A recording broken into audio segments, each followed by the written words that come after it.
This episode was pre-recorded as part of a live continuing education webinar. On-demand CEUs are still available for this presentation through All CEUs. Register at allceus.com/counselor toolbox.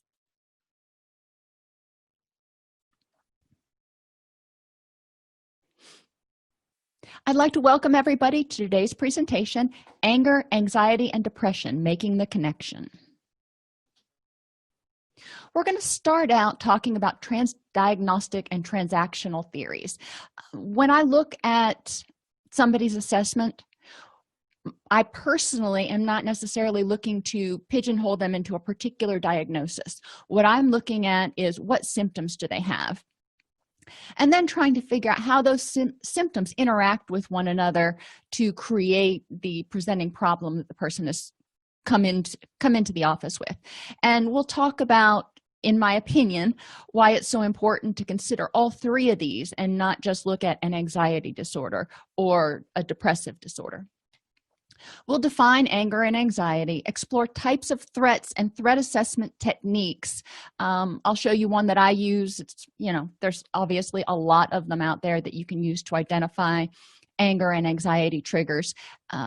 We'll explore intervention techniques. What can we do once we identify what the threats are? Then we'll define depression, examine the connection between depression, anger, and anxiety, so wrapping it all up in a nice little package, and talk about transdiagnostic interventions. That is, for example, fatigue. Fatigue is pretty common in people who have generalized anxiety disorder. They feel, just exhausted all the time. Stressed but still exhausted. Fatigue is common in depression, and fatigue tends to be common in people who have anger management issues because their threat assessment system, their threat response system is just on all the time, which impacts their sleep or negatively impacts their sleep. So regardless of whether we're treating the depression, the anxiety, or an anger issues, if we address this fatigue issue, let's look at what's causing the fatigue, because then that may help people eliminate a vulnerability, going back to DBT again, so they're not as reactive, and it'll also start helping them feel better in multiple areas. So transdiagnostic and transactional approaches, really big obnoxious words, but it sounds pretty, asserts that many symptoms are common to many disorders. So transdiagnostic means this symptom cuts across or is present in multiple disorders. Things like changes in sleeping patterns, changes in eating patterns, irritability, and fatigue. So we recognize that when we hear these symptoms, our mind may go immediately to, oh, well, that sounds like depression. But we got to make sure to rule out all this other stuff over here. The transactional model asserts that there's a reciprocal interaction between everything. There's a push and a pull, if you will. And when somebody doesn't get enough sleep, or we'll take irritability, when someone is already irritable, what is the impact on their environment? So they may be irritable, they may be cranky with other people, which tends to make people either back away or be cranky back, which creates what we consider maybe an unsupportive or a hostile environment, which may further increase their irritability. So it's back and forth. How did they impact the environment? How does the environment impact them back? And transactions can be positive or negative. So I'm giving the negative because generally that's what we're looking at when we're talking to people who come to our office. But the transaction can be positive. If you are a happy, pleasant person to be around, think about one day you're at the mall or at a store or even at work, and somebody walked by and gave you a compliment and smiled and said, it's going to be a great day today. How did that impact you? I mean, you might not have turned around and been like, oh yeah, it's going to be wonderful, from being in a really awful mood. But you might have had a little perk up and been like, you know what? It probably could. Some people may have been like, yeah, what's good about it? But, let's work on the positive here. If we act positively, we're going to exert positive effects on our environment, on our surroundings, on our thoughts. And we will be able to create an environment that is supportive of happiness and less supportive of negativity. So what are anger and anxiety? Emotional labels or words assigned to physiological and cognitive responses to a perceived threat. A bunch of gobbledygook. But basically, when there's a threat, for whatever reason, you put your hand on a hot stove, your body says there's a threat, that's not good, you need to do something, you pull your hand back. When we encounter other threats, whether it's coming from our physical senses or cognitively, we're like, oh yeah, I remember situations like this is bad. There's a interaction, or our threat response system is turned on, and it says high alert, danger, danger, danger. What typical threats activate our threat response system? Death. If something happens that you could have been killed, injured, or severely maimed, that's going to activate the stress response system. You smell smoke. Now, it could be that you forgot that you put a frozen pizza in the oven and it's burning and the fire alarm starts going off, but until you figure out what it is, your threat response system goes off, and you're kind of going around going, okay, what's causing this smoke and this smoke smell? Is there really a fire? Is there danger? Rejection and isolation. As humans, we are meant to be part of a supportive group. Now, that doesn't mean we have to love everybody. There are different types of people, and introverts, for example, prefer small groups. Extroverts like to be around large groups. But the common factor is most people want to be around or want to have companionship with other people, one or two or 20. So rejection and isolation can be a threat. Think about, back in the 1800s when there wasn't all of the automation, there wasn't all of the stuff. You couldn't just go down to the store and buy food. You had to rely on farming. Well, what if it was a bad year and your crops didn't produce anything and you had no food? You had to rely on your neighbors. It was very interdependent back then. And a little bit of that is carried forward. Do we have to have others in our life to survive now? No. But research has shown that social support is one of the greatest buffers against stress. So rejection and isolation basically means we're taking away that buffer, which makes us more vulnerable to stress, which is a threat. Loss of control. Now, there are people who really are not control freaks, and there are people who really are. But in general, we like to have some sense of control over our lives. You might be spontaneous. You might not need to know what you're doing every single moment of the day, but you generally like to have a concept. How many of you got up this morning and checked the weather to see what the weather was going to be like so you knew what to wear? A little bit of control. Not a whole lot, and definitely reasonable. You want to know whether you need a jacket or not, but we all have a desire for control.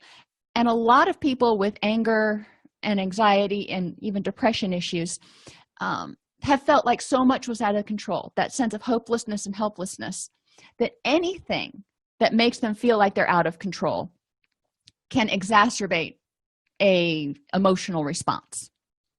The unknown. Now, again, this one isn't necessarily applicable to everybody. Some people love just going blindly into things and seeing what happens. I'm not. When I start a new job, when I move to a new place, when I go to a new place in the city, it's a little bit stressful. Now, is it horrible? No, it's kind of exciting, but my threat response system kind of kicks on, and I am amped up a little bit to be alert to what's going on. And I'm a little cautious. That's just the way I am. I'm also one of those people who kind of lives by a day planner, so I'm a little more rigid than some. And failure. None of us likes to fail. Many people can learn to look at failure as a learning opportunity. But if someone has low self-esteem, they rely on others for external validation, or they feel like they've, again, low self-esteem, they feel like they fail at everything, they may not feel like they're able to succeed at life. So again, all of these can set off our threat response system. So anger is your fight response. Something happens and your brain dumps all these excitatory neurochemicals and it says, all right, there's a threat, we got to do something. Fight or flee, fight or flee, fight or flee. Well, anger is your fight response. You determine that it's either a threat you can conquer. You're like, oh no, I am going to make sure that goes away. Or you're trapped and you have no choice. And I always envision a cat trapped in a corner, kind of lashing out. Sometimes it's something you normally would retreat from, but you feel like you have no choice. Maybe you are in a job and something happens that you perceive as threatening in some way, and normally you would retreat. You'd be like, I'm done, I'm out. But you can't just quit your job. You're trapped. So you get angry because you feel powerless. All right, so the anger response is saying, I've got to fight this one. There are different types of anger, though, and a lot of times, especially newer counselors, but not necessarily. It kind of depends on your training. Think of anger in this very generic term of what makes you angry, but they forget all the different shades of anger and types of anger. Rage, anger, and irritation I look at as a continuum. Rage obviously being the strongest, irritation being the weakest, but they're all a similar emotion. But things that make me irritated generally are not going to provoke rage out of me. So we want to look at all of these things, because if you think about a day you get up and you wake up late and you're driving to work, you figure out that you've got to get gas or you're not going to make it to work, you're still running late, but you get gas and you get to the office, and going throughout your day, then somebody drops this big project on your desk and you're just like, oh, really? Compared to a day that you get up on time, get to work on time, have your coffee before they bring that project in, how's your reaction? Little stressors, irritants, are additive. It's not just, you can say, well, you just had irritants today, there was nothing big that happened, so why are you reacting so strongly? We need to consider irritants as additive. They take energy from us. Even if we've handled them, it sucked a little bit of our energy.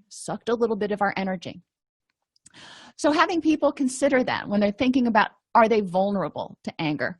But we want to make sure that we're encouraging people to pay attention to these irritants, because a lot of times irritants are things that people can find workarounds for. If you find driving into town in the morning irritating because of the traffic, how can you work around that? If you find shopping when there's lots of people there and long lines and you hate standing in long lines, that's an irritant, but it's probably one you can find a workaround. Is it worth draining your energy, what tank of energy you have for that day, on something that you could avoid in the first place? Jealousy and envy is another type of anger, and you can kind of use these two interchangeably sometimes. But when we're talking about jealousy, if I'm jealous of somebody, I may be angry that they have something that I want, or I may be angry at myself because I don't have something that I want that they have. So I can either be angry at them or angry at me or angry at both of us. But jealousy and envy really comes down to somebody has something you don't want, and it makes you feel like you failed. It makes you feel inadequate in some way. So we'll talk about that a little bit more. Guilt. If you do something that you shouldn't have, or don't do something that you should have. Guilt is self-anger. It's me being angry at myself for what I did. So what do you feel guilty for? Now, I'm Catholic. I know how to feel guilty. I'm good at it. But we want to help people figure out what to do with this guilt instead of holding on to it or dwelling on it. How can you handle guilt and kind of work with it so you can grow from it and let it go? And then hate and resentment are, again, sometimes interchangeable. If you really resent somebody for something they did, sometimes you might cross over into hate. Again, it's kind of a continuum here. A lot of our clients have a lot of resentments toward people in their past and even people in their present who they feel are wronging them in some way. One of the principles of dialectical behavior therapy is the saying that you may not have created your problems, but you've got to solve them. And some of the things that we talk about with hate and resentment kind of center around that statement. Anxiety is the flight response. You choose not to use the energy to fight it. You're just like, you know what? I'm out. Okay, fine. It happened. I can't deal with this right now, so I am going to take a little mental break. It doesn't mean you have to physically run away. It doesn't mean you necessarily have to quit your job, but you could flee in some way and try to get away from it. And you don't believe you can win. If it's something that you're not going to win, you might have a lot of stress about the fact that, if I try to take this, I'm going to fail. Failure, remember, one of those triggers. So I need to figure out how to get away from it for my own safety and security. Anxiety is one of those, it's a fear. It's a fear response. So of course we're going to have thoughts that center around worry and center around death and center around fear of failure and all those sorts of things. So the types of anxiety, and there are probably other types that I didn't think to list here, but the types that I generally talk about are worry, fear, and terror. Again, a continuum here. I can worry about something, I can be afraid of something, and I can be terrified of something. Think about spiders. Some people, worry a little bit about, well, if there's a spider in here, I hope it's not poisonous. Some people are afraid of spiders, and they're like, we need to make sure they don't get in here because I am afraid of them. And then some people will go to the ends of the earth to prevent spiders from getting in the house or in the building anyway, because they are just terrified of them. So spiders get a bad rap. They actually are good little bug catchers, but I digress. And then stress doesn't really fit on that other continuum, but it's one of those garbage terms that a lot of people use. I'm overwhelmed, I'm stressed. Let's talk about, what are you stressed about? What are you worried you're not going to accomplish? What are you worried that is going to happen? So stress is kind of a type of worry, but the way we use it in the English language, I tend to break it out because I find that I get many different responses for that. So cumulative effects of stressors. So we have Jill, and Jill wakes up in the morning and she wakes up late. All right, she wakes up late, she hurries through, she gets to the office and goes about her day. She's still got plenty of room for stressors to come in and out. It hasn't been a horrid day yet. It's just been a little irritating. Little irritating. Now, Jane, on the other hand, got up late, felt sick, and she's like, oh, I'm late and I feel like crap. I'm tired. I didn't sleep well. My nose was running all night. I realized on the way to the office that I forgot to eat breakfast, so now I'm hungry and my nose is running and I'm going to be late and I'm going to get in trouble. And then she gets into a fight with her significant other on the phone about what they're doing for lunch plans. So this is where Jane is when she gets to the office. She's at the top of her staircase, so to speak. That additive, each one of these kind of added a little bit of stress. So if something else happens, it may throw her into an emotional free fall. She's already dealt with a bunch of stuff, and it's not even 9 o'clock yet. Whereas Jill, on the other hand, she's only dealt with one thing. So if something else happens when she gets to the office, it's probably not going to feel as overwhelming as it does for Jane. So this threat assessment is something that I've used with my clients. I use it in group. I love group, so obviously I do as much as I can in group. I tell them to create one sheet for each emotion, and the emotions go down here. And identify your triggers for that emotion. So what are your triggers for rage and anger? What triggers your irritation? And I have them keep this journal for about a week. They can keep it as they go throughout the day. I think most of them do it at the end of the day, or maybe before they come one day. But I'm optimistic, and I think that they work on it every day to identify what their triggers are for these different things, and realize how present some what you might consider mild irritants are in their life every single day. Because remember, go back to here, these are all kind of mild irritants, but when you have a bunch of them going on, it can add up. So if you're holding some hostility about something, if some traffic's bad and it irritates you, you're envious of some movie star because you were watching television today when you were eating your breakfast and you saw what a gorgeous house they had and you felt like you deserved that, and why do they get that and you don't. You can see how this can spiral out. So I encourage them to think about, what are you jealous of? Who are you jealous of? And it doesn't have to be people in their actual life. What things did you feel guilty for today? Even small guilt. Oops, I screwed up and I forgot to. That's guilt. Let's add it to the pile and figure out what you're dealing with, just so we can get an idea. And this also helps normalize people's reactions, because they may go, I don't know what I'm so worried about, or I don't know why I feel so stressed out all the time. Well, let's take a look at it. Okay, so then we go on, and one way you can do this is to kind of categorize. And I do this in group. I put I have a big whiteboard, and I say, okay, of the things that cause you to feel angry or enraged, which of those made you feel like there was a threat of death? You could have been killed, hurt, or maimed. Maybe you got cut off in traffic. Technically, if you spun off, flipped the car, you could have been killed, hurt, or maimed. All right, so what other triggers do you have that make you angry, that relate to fearing rejection or isolation? And when you get cut off in traffic, it feels like somebody's disrespecting you, which is a form of rejection. So, all right, we might put that there too.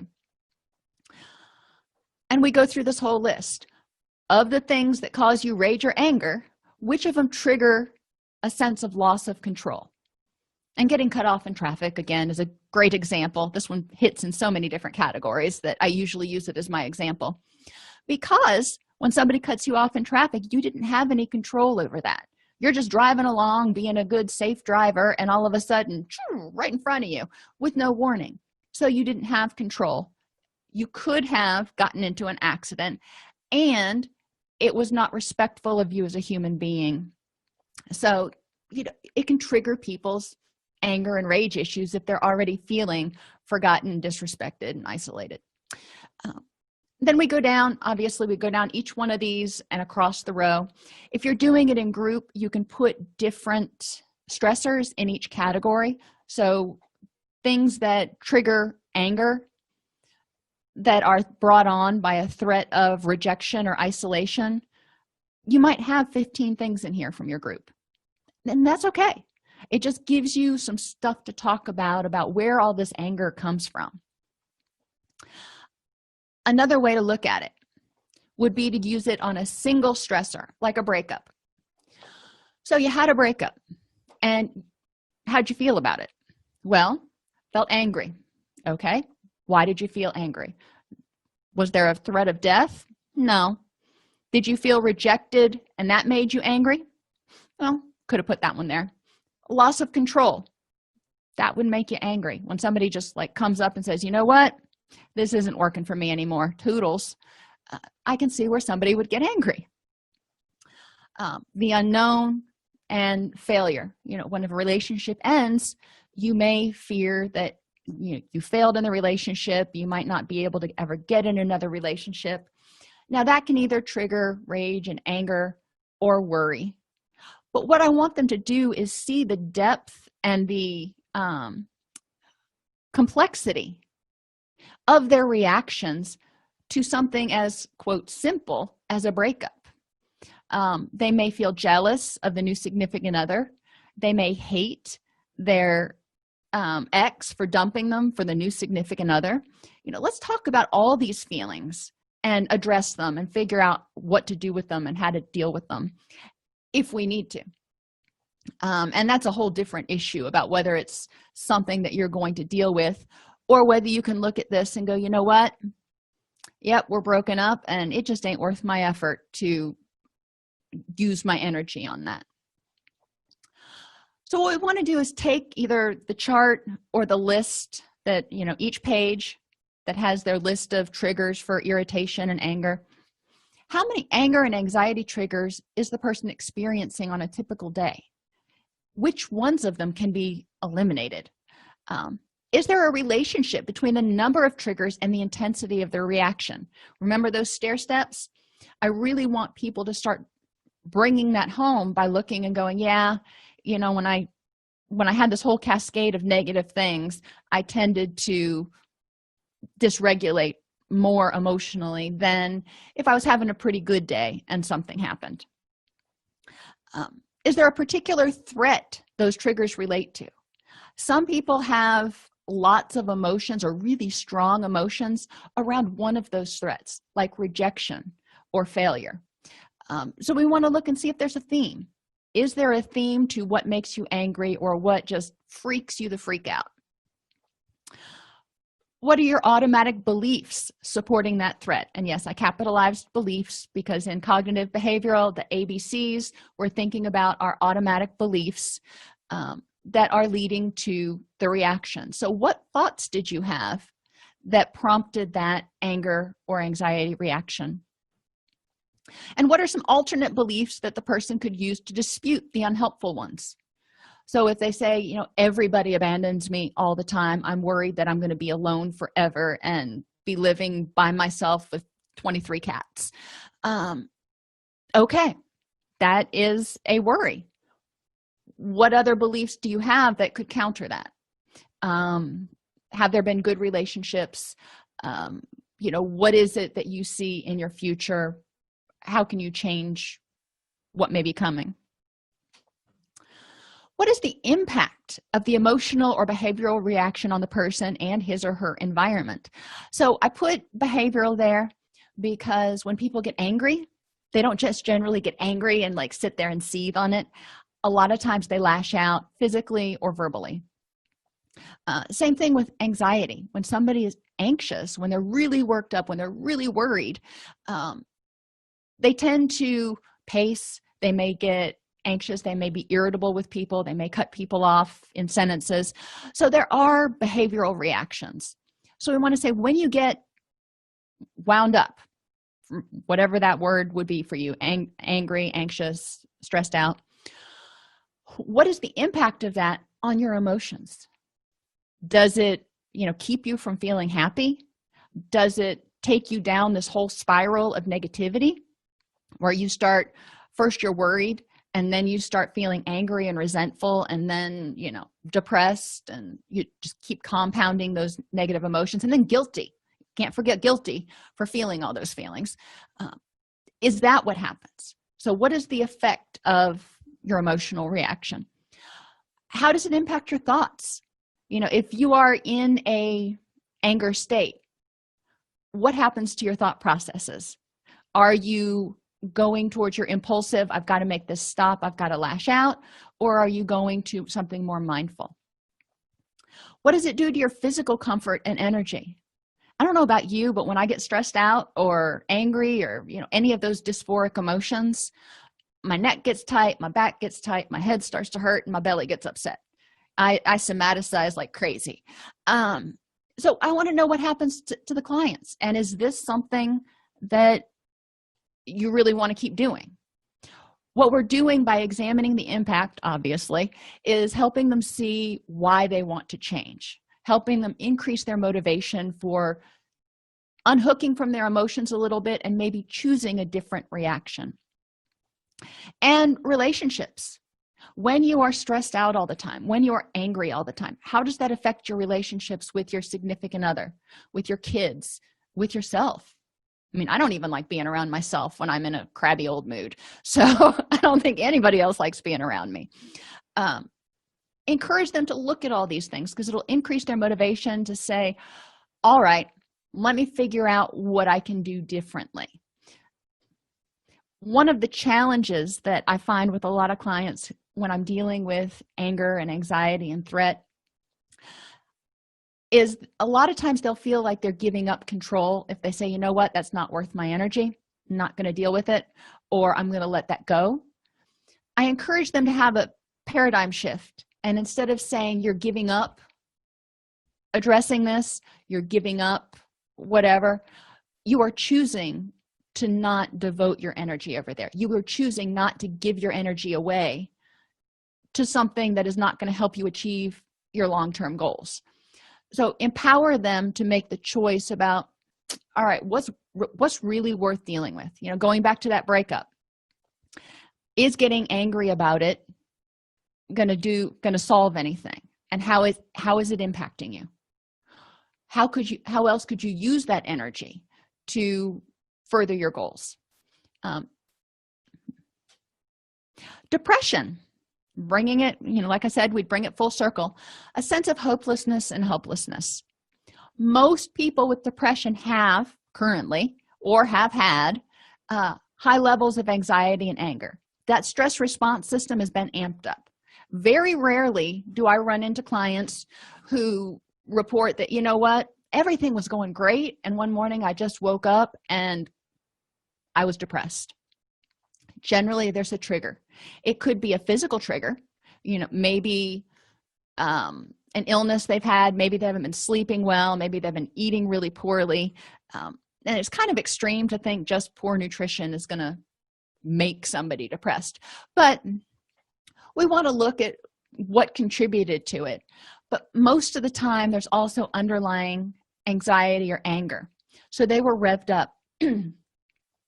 If you've ever sat in a car, and I don't know why you would do this, but in the driveway, in park, with your foot on the gas, that's kind of how we are when our stress response system is activated. We're just revving that engine, ready to go, ready to get the heck out of there.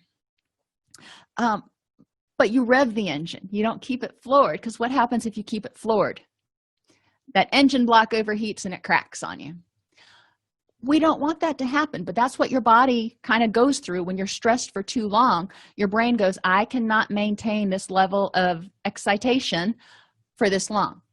I need to store some energy for real true emergencies, and I just can't run this hot for this long. So I am going to turn down the sensitivity of the stress response system. What does that mean? Well, unfortunately, our stress response system, stress, if you remember, there's eustress and distress. Eustress is good stress, like going to an amusement park or seeing somebody that you haven't seen in a long time, things that make you happy and get you excited. Distress is stuff that makes you angry and gets you wound up. Both of them require your brain to secrete excitatory neurotransmitters. But if your brain has turned down the sensitivity and said, no, we're not going to get excited about much, that means you're not getting excited about the bad stuff, so you're not getting as upset all the time. But it also means you're not able to get excited about the good stuff either. So kind of like this guy pushing a boulder up the hill, at a certain point he's just tired and he feels like nothing's going to change. He's helpless, he's hopeless, and he just kind of sits down and gets squished by the boulder, which is kind of an ugly metaphor. But when we're working with somebody with depression, we need to help them understand that there is a correlation between being too stressed out and too revved up for too long and not being able to feel what they would consider to be happy. So transactional analysis, the threat response system is triggered. Warning, warning, warning. The person attempts to fight or flee. So that, he's trying to push this boulder up the hill so it doesn't squish him. The attempts are unsuccessful and he's stuck right there, can't move. The threat response system continues in order to protect him. Your threat response system is going, you can't quit pushing on this boulder or you're going to get squished. And he's getting more and more tired and more exhausted. When your threat response system is on, it's not going to let you get that deep restorative sleep, because if you're that deep into sleep, then you're vulnerable. So sleep becomes impaired. When sleep is impaired, hormones that regulate sleep and eating become impaired. So now you see where we're getting into the depressive symptoms of sleep changes, eating changes, and fatigue. Irritability increases as the stress load increases. So again, think that you're holding that boulder, trying not to get squished, and somebody comes by and says, hey John, look at this, and you're like, really? No, I'm barely keeping this boulder from moving right now. I don't have time to look at whatever YouTube video you want to show me. Exhaustion sets in.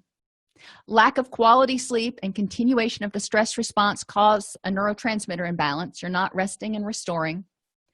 The excitatory neurotransmitters go into conservation mode. That's what I was talking about with the brain going, we can't stay this hot for this long. Concentration becomes difficult. One of your main excitatory neurotransmitters, norepinephrine, is also one of your main focus neurotransmitters. So if you don't have it, not only are you not getting excited, but you're not able to concentrate as well. Motivation wanes. You start just not caring. Apathy. There's a lack of pleasure. You have to have the excitatory neurotransmitters to have pleasure. And I mean, dopamine comes in there too. But you need to be able to get excited. Hopelessness and helplessness sets in because you don't feel like anything's ever going to change. He's stuck. He's holding that boulder, can't move up, can't let it go, doesn't know what to do. And we've got depression. So you can see how all of these things sort of feed in on each other. And one of the more visual activities that you can do with clients is to put a boulder, make one out of paper mache and put it in the middle of your group room, and have each one of them, each of your clients, start writing down their worries and their stresses on it, just to kind of get an idea. And I've done it on a smaller scale with the beach ball, and we'll pass the beach ball around, and you get the beach ball, and whatever you end up looking at when you look down on the beach ball is the stressor that you're going to talk about and how you would deal with it. So we kind of brainstorm some different ways to deal with stress and anxiety and those sorts of things. And it makes it a little bit more fun than just writing on a blackboard. So where to intervene? My favorite one is sleep. If we're not allowing the brain to rest and restore, your body wants to restore homeostasis. It wants to recover. So if we can help it do that, we're going to help our clients along the way. We're going to help them reset their sleep, eat, wake cycle and get that cortisol where it's supposed to be. Now, cortisol is your stress hormone. Yes, but it's also, remember, eustress and distress. One of the things cortisol does is it helps you get up in the morning. There's a surge of cortisol kind of first thing in the morning, right around 8 a.m., which that's midday for me, but whatever. There's a slight surge of cortisol, which is generally what makes us want to get up, get out of bed, get to work. We're like, okay, got to face the day. And then there's another surge later in the day, but it peaks and rises and falls throughout the day. And that's normal. It falls when it's time to go to sleep. If your cortisol is out of whack, if your circadian rhythms are out of whack, then your cortisol levels may not go down at night or may not rise in the morning. So you may not be sending the right cues to your body. So we want to help people set their circadian rhythms. It will also help regulate their feeding hormones, ghrelin and leptin, so they know when they're hungry, they know when they're satiated. It'll help balance neurotransmitters and other hormones, thyroid hormones, sex hormones. We know libido is affected when people are depressed, angry, or stressed. So we want to help them balance those out too, so they start feeling something close to normal. It'll help with eating disturbances, exhaustion, irritability, and low libido. Most clients are not going to turn this intervention away because it's one of the easy ones. It's not like having to lay on a couch and talk about your deepest, darkest secrets. Interventions to start out with: help the person create a sleep routine. An hour to an hour and a half before bed, they should do about the same thing. Now, they may go to bed at 10 o'clock one night and midnight another night, and that's okay. Let's not be unrealistic here. But they need to have the same routine, just like we did with our kids when they were little. Eat dinner, take a bath, read a story, go to bed. That cued their brain into, hey, it's time to start producing melatonin so we can go to sleep. And also have them examine their sleep hygiene to identify reasons sleep is difficult. With people with high anxiety, a lot of times their brains won't shut off. So how can you deal with that? And there are a lot of guided imagery, meditation. I also encourage people to keep a notepad by their bed so they can jot down anything they need to remember for the next day, so it's not just bouncing around up there. Nutrition provides the building blocks for mood and health. So good nutrition, it doesn't have to be perfect. You know, pizza has lots of vegetables and dairy and grains and protein. I mean, you have most every food group on pizza. So I'm a big fan of pizza. But we want to encourage people to eat things that are somewhat healthy, not just chips and soda. Blood sugar issues, irritable bowel syndrome, Crohn's, and excessive use of caffeine can all intensify or prolong the stress response and negatively impact sleep and hormone balance. If you've ever had low blood sugar, you know you start to get shaky and a little bit irritable. Well, if you're shaky and irritable, then it can come out as irritability and anger, transactional. You make the environment unpleasant for others. They tend to reflect it back on you. You see where we're going here. And it's just also not good for our mood to be going like this all the time. Irritable bowel syndrome and Crohn's disease are painful, but they also inhibit the gut's ability to absorb nutrients. So we want to help people control that so they are getting the benefit of the food they're eating, as well as not being in pain and losing sleep because they're doubled up in the fetal position. And you know that caffeine stays in your body for 12 hours. So if you are having a triple latte at noon, it ain't going to be anywhere near out of your system until at least 9 to 12 o'clock. Dehydration contributes to difficulty concentrating and fatigue. Drink. And most of the water bottles we find now are 20-ounce water bottles. I encourage people to carry one with them. Just keep it filled and sip on it. Generally, you'll get more than your 64 ounces if you just do that throughout the day instead of getting really hung up on it. Limit caffeine, especially 8 hours before bed. I'm being realistic. Most people aren't going to cut out caffeine at 10 in the morning. But have people be cognizant of what has caffeine.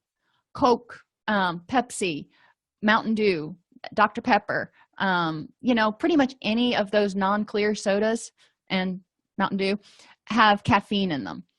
Chocolate has caffeine in it. So be aware of what you're eating. Try to minimize simple sugars. You know, it's going to happen, but, you know, try not to be downing a bunch of it all day long. And aim to have a dairy, a protein, a whole grain, and a fruit or vegetable at each meal. You know, it's really easy to get fruits in at breakfast. I wouldn't think of eating a vegetable at breakfast. And you can get fruits or vegetables at lunch and vegetables at dinner, and then you're golden. Sample foods. Interestingly, and I know we're kind of running out of time here, lima beans, peas, sweet peppers, pumpkins, squash, tomatoes, all of these are actually fruits because they are the derivatives of the flowers of the plant. So, you know, whatever. I don't get too particular about splitting fruits and vegetables at our house. You know, I'm pretty happy if my kids are eating one or the other at each meal. Grains, oats, rice, and amaranth are gluten-free grains. So be aware that some of your clients obviously aren't going to be able to tolerate gluten, but there are grains that they can have. Grains are important for your B vitamins, which support serotonin conversion. Proteins, you know, there's a whole bunch of proteins out there. Soy, tofu, and tempeh are all soy derivatives, but they are a complete vegetable protein. And if you put nuts, lentils, or beans with rice or oats, you create a complete protein. So, you know, there are lots of vegetarian complete proteins. And then we all know the dairy sources. So eating healthfully, you don't have to get too crazy. Just pick one from every column for each meal and you're good. Thoughts are another place we can intervene. Your memories alert the brain to threats. So something you've interpreted as a threat before, you're probably going to interpret as a threat again. So encouraging people to identify things that they perceive as threats or stressors and address those thoughts. The more often a memory is triggered, the stronger it is. So if you've gone to a family gathering 15 times, and 12 out of the 15 times it was just a miserable experience. It's time to go to that family gathering again. What is your first reaction when you hear, oh, it's time to go to this family gathering? It's probably one of anxiety, dread, something like that, because your memory pathway to the negative memories is stronger because it's gone there more times. So we want to help people strengthen their memory pathways to positive things. Repeatedly failing, threat of failure, or to successfully control, threat of loss of control. A threat can intensify hopelessness and helplessness.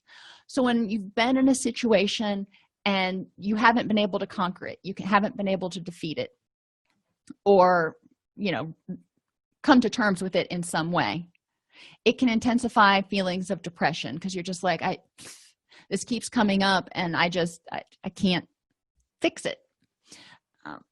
Being aware of this and helping people figure out what they can do to either accept it as it is, or change the situation or change their reaction. Interventions: identify the thoughts maintaining the threat. So what is it about this family gathering that you anticipate being so miserable? And what's the reality? What's the evidence for and against that? And is this based on emotional reasoning or logical reasoning? So we want to look at, are we looking at facts or just your gut reaction? Examine the possible responses. Okay, you've got to go to this family gathering. What could you do in order to make it so you're not stressed out about it for the next 2 weeks and dreading it?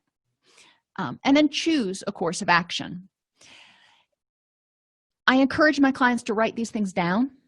Write down their possible responses, and then write down, in order to prepare for this family gathering or whatever, I will da da da da da da.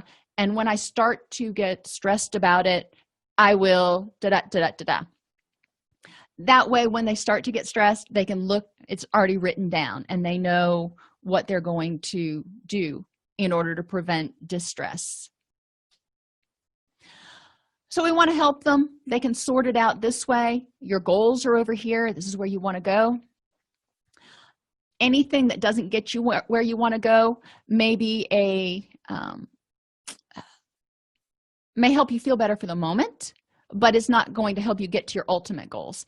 So we want to get past the urges and look more towards the long-term goals, so they can sort out their helpful or wise behaviors and mindful thoughts and emotions that can help them be happy and have more energy despite this whatever event is. And they can be aware of their impulsive behaviors. What do they want to do? What's their knee-jerk reaction?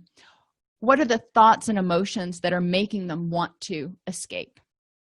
And then we can help them sort through those and figure out how to deal with them. So back to the breakup again, because that's one that comes up a lot. You are here right in the middle. You have a choice to move towards your goals or away from your goals. So if you yell, drink, smoke, hit something, sleep, or eat, those are all kind of escape behaviors, or anger, lashing out behaviors. It may make you feel better in the moment, but it's probably not going to help you be happy in the long run. So after you do those things, do you feel better? Do you feel awesome? And generally the answer is no. So what are the thoughts that are going through your head that are prompting you to want to do these things? This is awful. I may be alone. I can't believe that person dumped me. I am so angry. I feel depressed and helpless to change the situation. They may be helpless to change the situation, so we've got to figure out what to do with that. And there's going to be grief over the loss. Those are natural emotional reactions. I'm not saying they're wrong. However, we've got to figure out how we're going to deal with them. So, this is awful, grieving over the loss. Positive thoughts they could have: this too shall pass. I can focus on the people that are in my life. I can remember that getting angry about it's not going to do any good, because I can't change another person or make this person come back. I can use the energy to do something to make myself happy. Take a mental vacation, take, maybe a weekend vacation. Behaviors I can do: Mindfulness, practicing being aware of when I start feeling angry or stressed or what I'm needing. Prevent vulnerabilities. So try to get enough sleep, try to eat a healthy diet so I'm not making it more likely that I'm going to stay anxious and depressed. Work on some distress tolerance skills. And there's a whole list of those that people can work on because they are feeling pretty awful right now. And, that's just how it is. But whoops, what can they do instead? And help them find the middle path, looking at the positives and the negatives. Find the balance, make lemonade, find the silver lining, whatever you want to talk about. So there are a lot of different options they have. What are they going to choose? I validate what people put in each one of these quadrants and ask how each thought or behavior helps the person move towards his or her ultimate goals. So thinking this is awful, I'll validate that. You're right, it's awful and it's going to hurt for a while. However, is this somewhere, do you want to unpack and stay here? Depression and helplessness. Again, I'm going to validate it and say, I can see where you would be feeling that. When you've been depressed or felt this way before, what things have you done or what thoughts have you had that have helped you survive it? And help them start working towards building this list up over here for alternate responses to the current situation. Ultimate goals. Identify what are their goals. We want to help them get past this hopelessness. So if we want to help them have hope, we've got to give them to have something to hope for. So what are your goals? What is the best resolution you can think that would happen out of this? Empower our clients to identify unhelpful thoughts and behaviors, maintaining their stress response, we talked about on the last slide, and make more effective choices so they don't feel so helpless. They realize that there are things they can do to start feeling better. Prevent vulnerabilities. I know I sound like a broken record, including poor sleep, poor nutrition, and excessive use of stimulants. Anxiety and anger are responses to a perceived threat. It is what it is. It's a natural response, and it's not wrong. It's just the response the person has based on the information they have at that time. So help them identify what they perceive as the threat. Identify and examine the thoughts maintaining that perception. So, examine the reality of it, if you will. Cognitive processing therapy has a worksheet that's called Challenging Questions Worksheet. So if you Google cognitive processing therapy and challenging questions worksheet all together, you'll come up with it. But it is a nice step-by-step guide that walks you through examining some of these thoughts. We'll explore alternative thoughts and reactions that would help people get towards their goals instead of stay stuck in unhappiness or just temporary relief revisited by unhappiness and temporary relief. And we'll encourage them to choose a response. Remind them when they're vulnerable, they're more reactive to threats. So again, we're going to go over, sometimes ad nauseum, identifying vulnerabilities, eliminating the ones they can, and accommodating to the ones that they can't. So sometimes things just can't be eliminated. If you've got an infant at home, you're not going to get good sleep. So how can you accommodate to that and make room for it and realize that you're just not going to be 100% today? Depression is a state of hopelessness and helplessness that occurs generally after the stress response system is exhausted. In order to adequately treat depression, we need to obviously address the depressive symptoms, but also look at the underlying threats which may have caused the stress response system to overload in the first place, and identify and address vulnerabilities which are preventing the person from rebalancing and restoring.